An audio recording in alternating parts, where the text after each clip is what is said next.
Hi, friends. I'm trying to go live over here on YouTube because Facebook isn't cooperating for whatever reason. I'm trying to go live over there as well, and for whatever reason, it's just not happening. So, let me see. This is all very new to me going live over here on YouTube, so I'm not sure how it's going to go or what's going to happen. But at least I will have had the chance to talk to you guys somewhere, and I can always cross post this over to the other platform. I know YouTube doesn't really like that, but it is what it is. Let me see if I can try one more thing. Nope, won't let me do it. Cool. Maybe.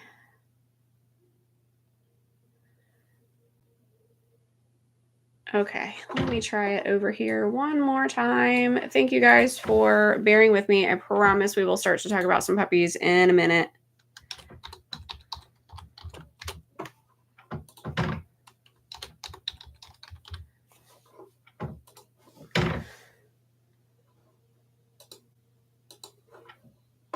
Now it will let me go live. That was really annoying.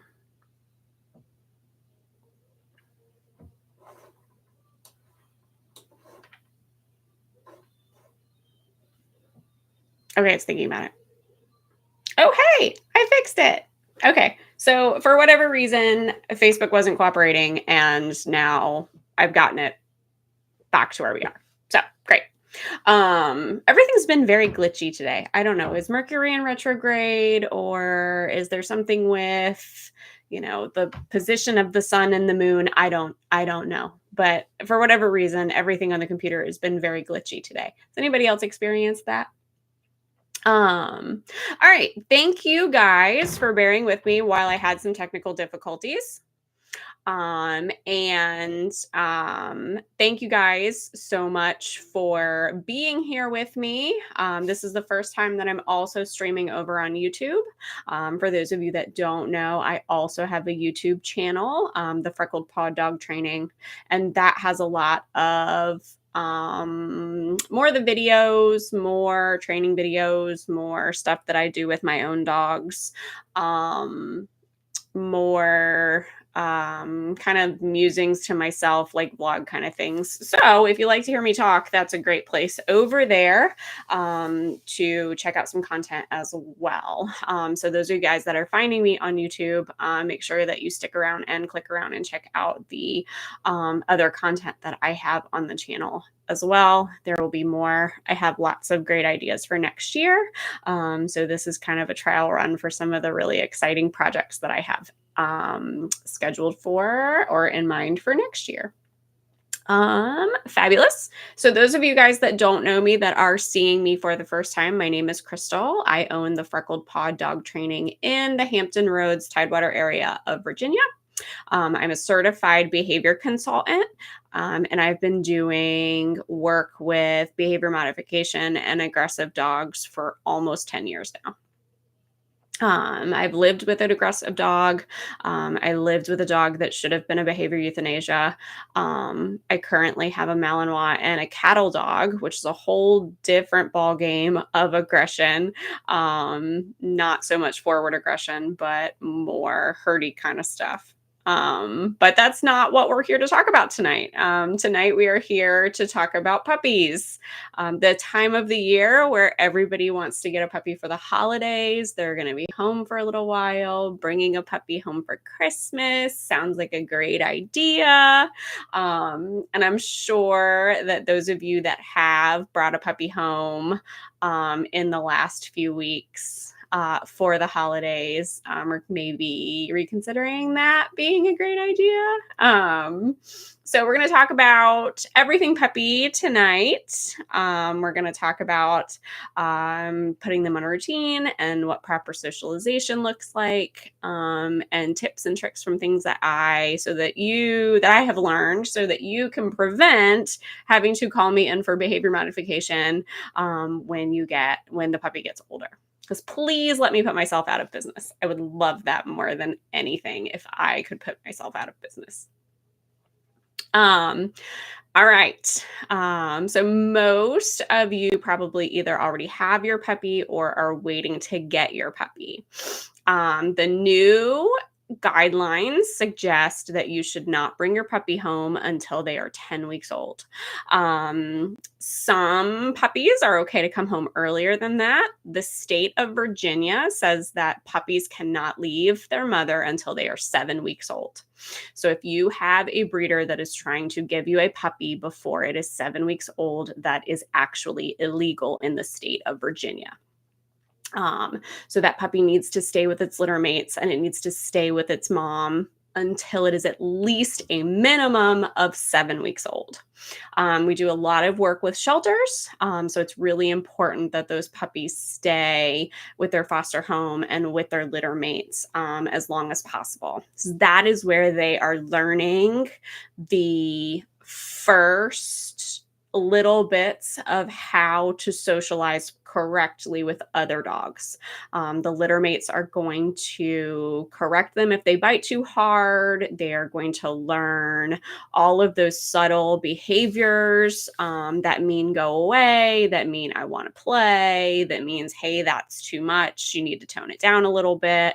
And all of those play type of behaviors, all of those appropriate socialization behaviors all start to develop when the puppies are around 4 weeks old. And they really start to take hold and they really start to develop around 6 to 8 weeks old, when you'll see a litter of puppies really start to play with each other, their personalities start to emerge.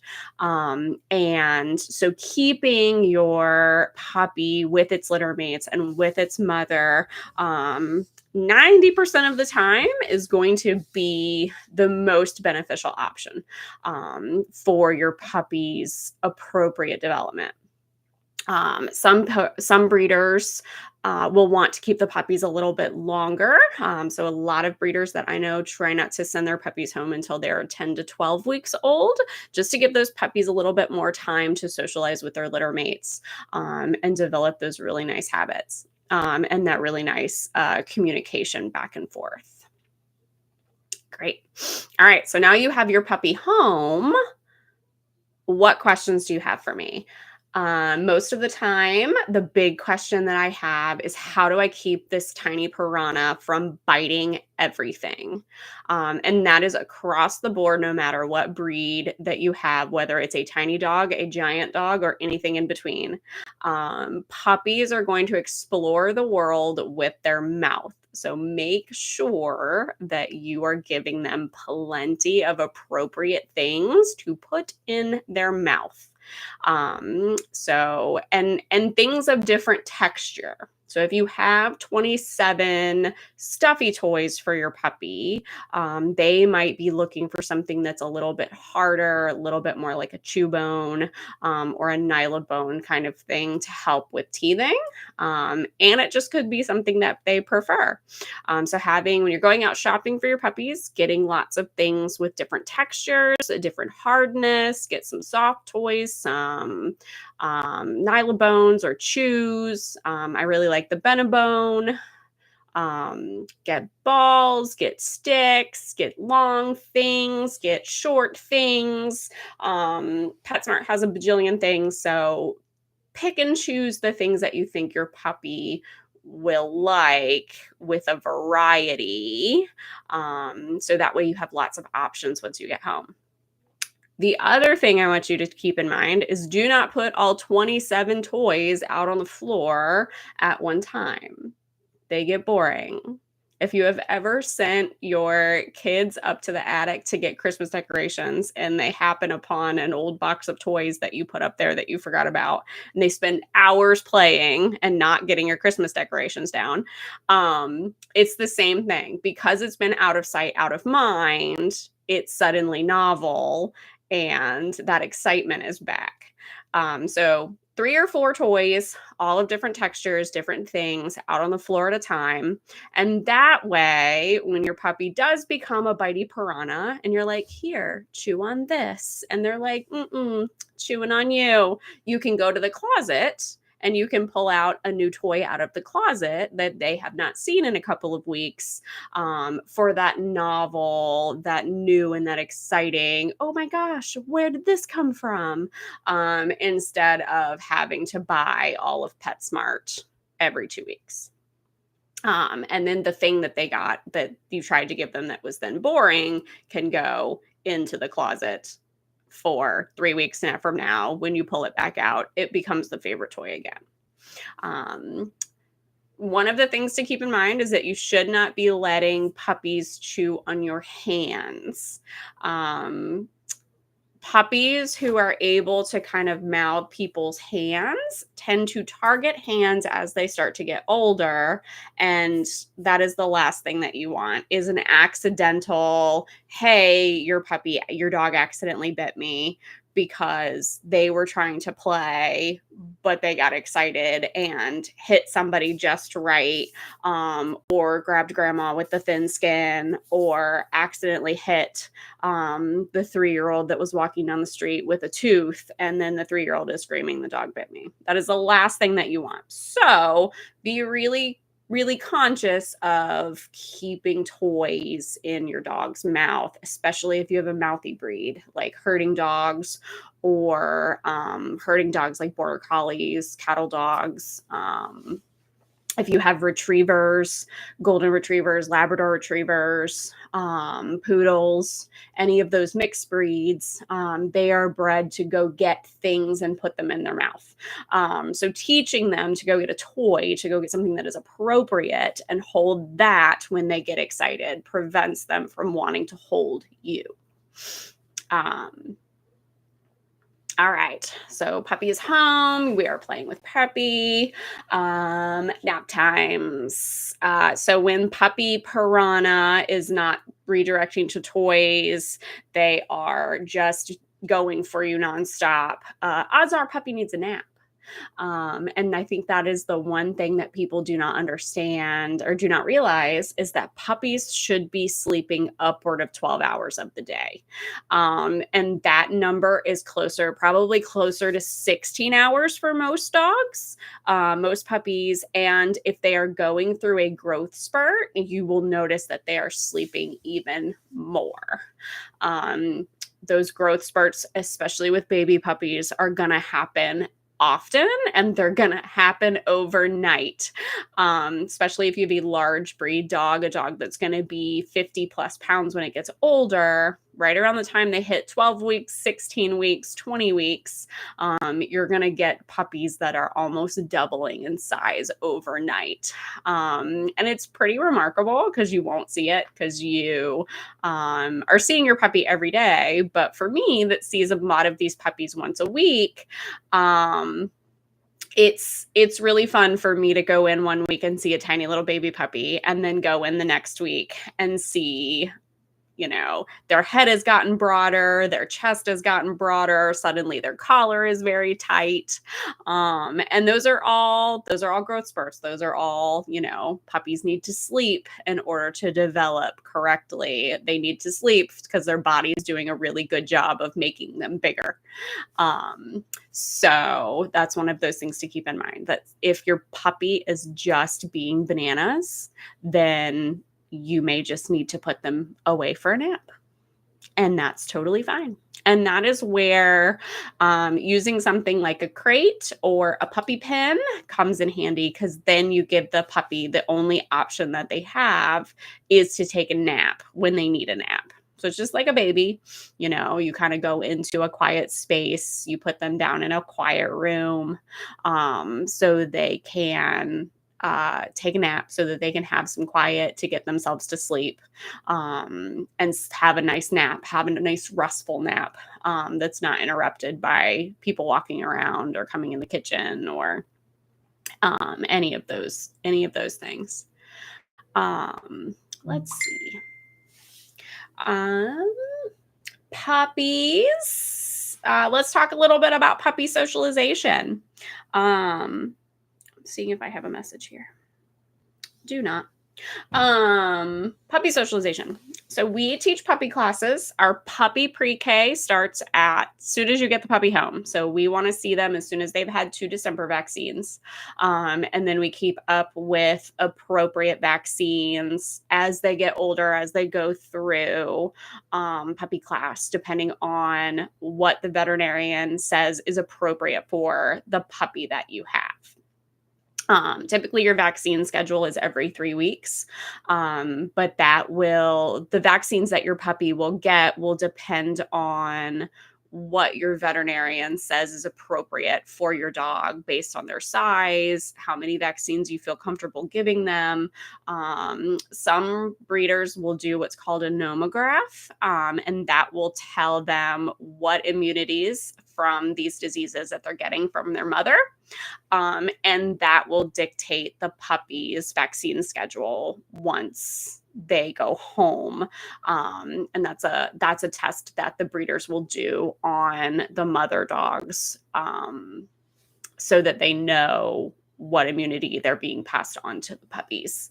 And based on those results, the test will give recommendations for when the puppies should get vaccines. So we check vaccines every 3 weeks when you come. And we take your veterinary recommendations based on what vaccines your puppy needs at the appropriate age. And if we have questions, we'll just call,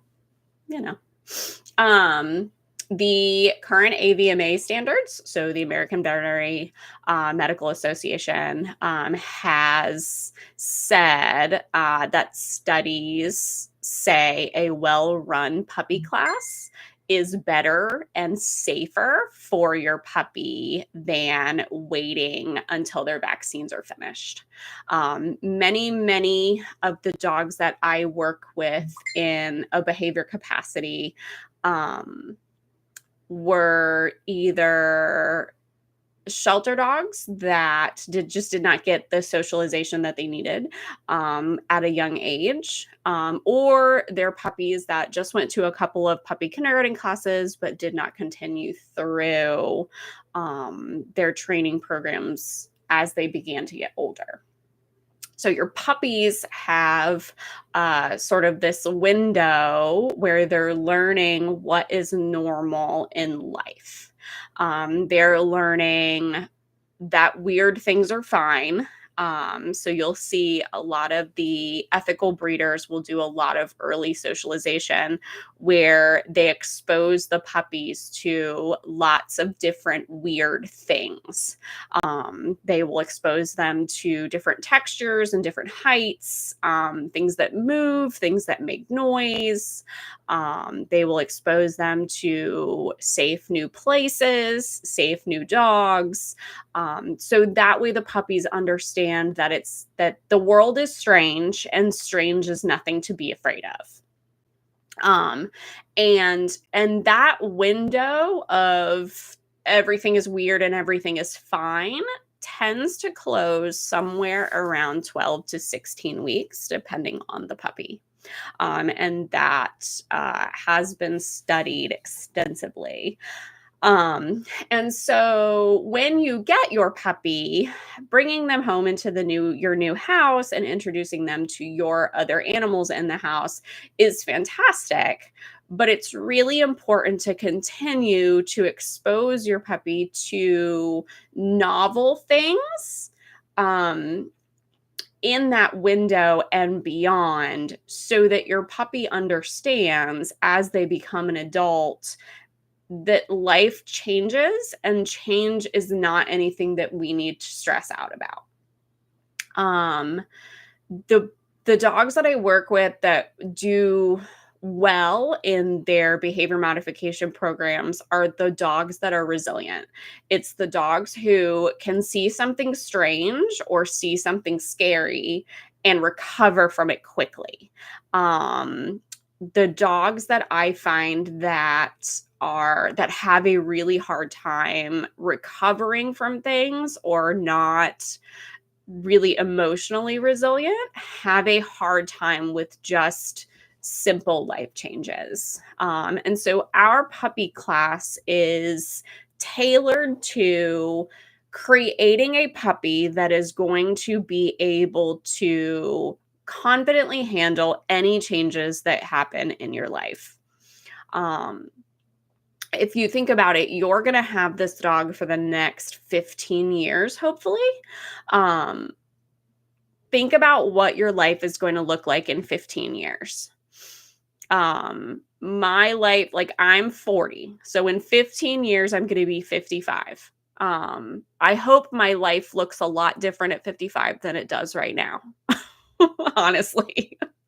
But consider that, if you're getting this puppy in your early 20s, by the time this puppy is old and elderly, you're going to have a family, you could have kids, you could have older family members living with you. You probably are not going to live in the same house that you're living in now. You're going to move and you're going to go on vacation, and this dog might go with you. So you don't really know what the next 15 years is going to look like for you, even if you're a type A and you're a planner like I am. Life happens and things change. So it's really important that you spend the time to help your puppy become a confident and resilient being so that they can handle any of the stress that life throws at you. So how do you do that? How do we create this puppy? So the first thing is just introduce them to weird stuff. In our puppy classes, we have hats and toys that move and things to climb on. And in all of these puppy classes, the puppies are getting a ton of treats. They're getting a ton of attention. They think that this is great fun. Because as a young, tiny puppy, they should think that life is great and everything is sunshine and rainbows, right? Just like your kids. When your kids are very, very tiny, you want them to think that that life is sunshine and rainbows until life tells them otherwise. Sorry. So our puppy classes are not so much playing with each other as it is learning to work with your person, learning to work with your person while other dogs are around, learning that your person is really fun because they bring the good snacks. And that is the foundation of your relationship for the rest of this dog's life. This dog should always be able to look at you as a safe space, and as the source of something really super fun and amazing. And that is, and we do that by treats. We do that by training. We do that by telling the puppy that they're doing a good job. And then as they get older, we start to create some boundaries around all of that sunshine and rainbows that we've instilled in these puppies, and teach them what is appropriate and what is not. But by going to a well-run puppy class and going to a place where you can properly socialize these puppies, it creates that foundation of, hey, this person is really cool. And even though I don't really know what we're doing, I'm getting some snacks. This is fine. And that should be your everything for the rest of this dog's life. I don't really know what's happening, but this is fine, you know? So because dogs don't understand us, they don't understand how to live in the world with us in our world, and it is our job to teach them. And that starts at puppyhood. That starts the minute that you bring them home. You're teaching them what you do and do not want them to do. And a puppy class like ours will help guide you so that you're not creating more challenges for yourself. So you're not creating problems that you're going to want to fix later on. We want to prevent those things. I don't want you to call me and say, "Hey, it's broken. Please come fix it." I want you to enjoy your puppy for forever, for the next 15 years. All right. So we've talked about nap times, we've talked about toys, we've talked about puppy socialization. Um, let's see. So what is socialization not? Many times I see uh people who are trying and they are trying to socialize their puppy maybe the way we did in the 80s, which was take your puppy and just hand it to people and put it in other dogs' faces and traipse them around the neighborhood, letting them say hello to every neighbor on the block, no matter what. And we have found that that's maybe not the best way to do things.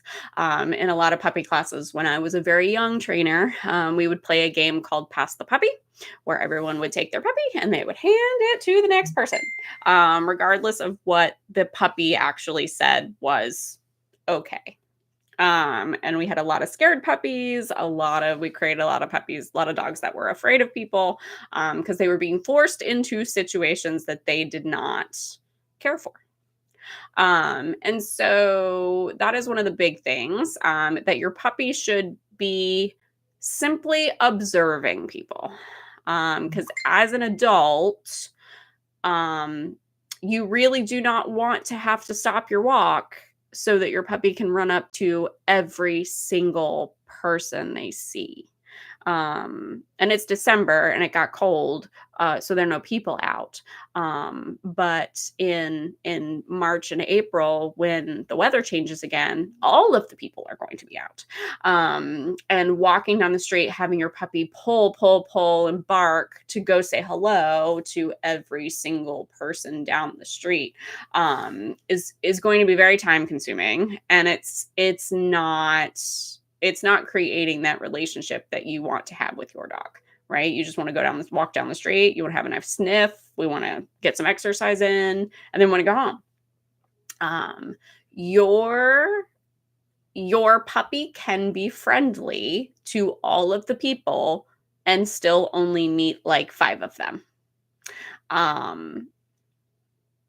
When my puppies are tiny, I make it a plan that they interact with different looking people, not all of the people. So 90% of the time, 85% of the time, when I have a baby puppy with me, we're just pretending the people don't exist. We're watching the people, we're eating cookies, we're watching the people, we're eating cookies, we're passing on by, because all of those people are not anything that they need to be concerned with. It's not any of their business what those people are doing. I tend to allow my dogs to go sniff or go interact with people who look strange.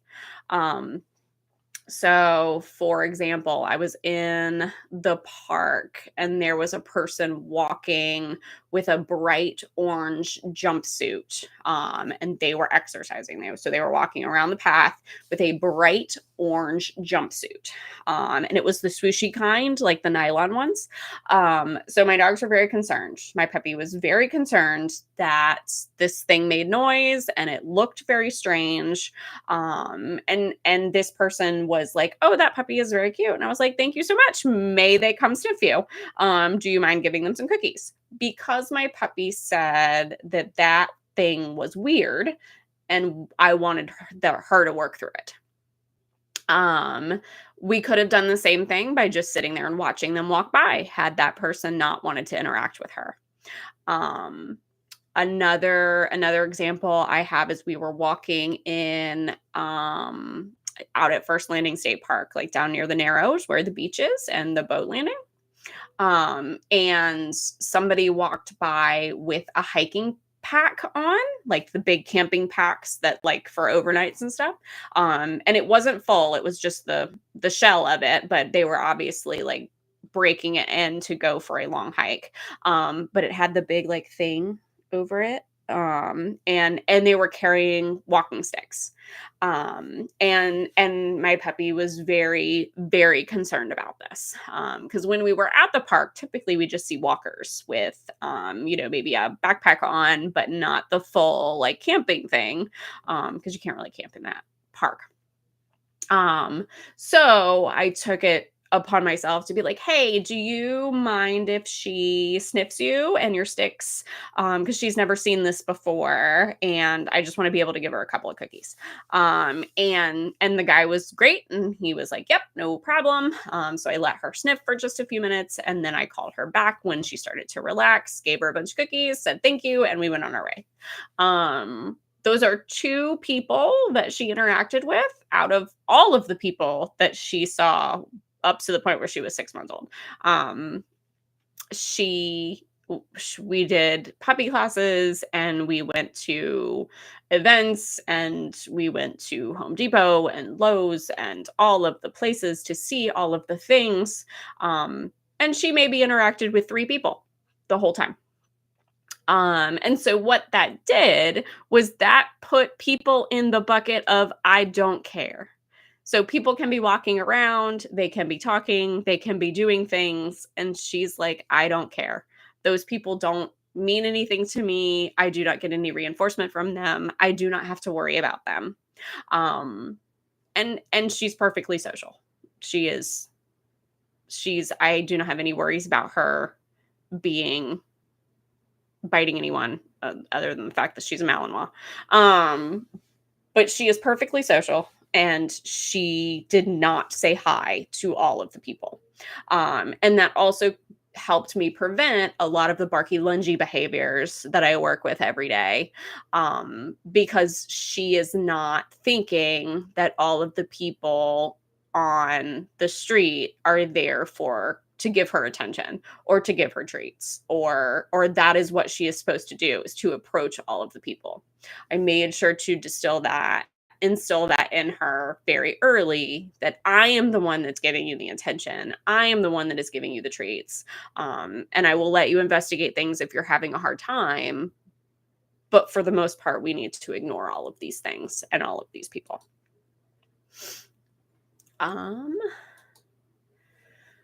All right.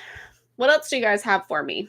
What else can we think about that we want to talk about with puppies? I can do a whole other Facebook Live on how to find a puppy. Let's see. House training just takes consistency. There's no magic wand to house training. What else do I usually get?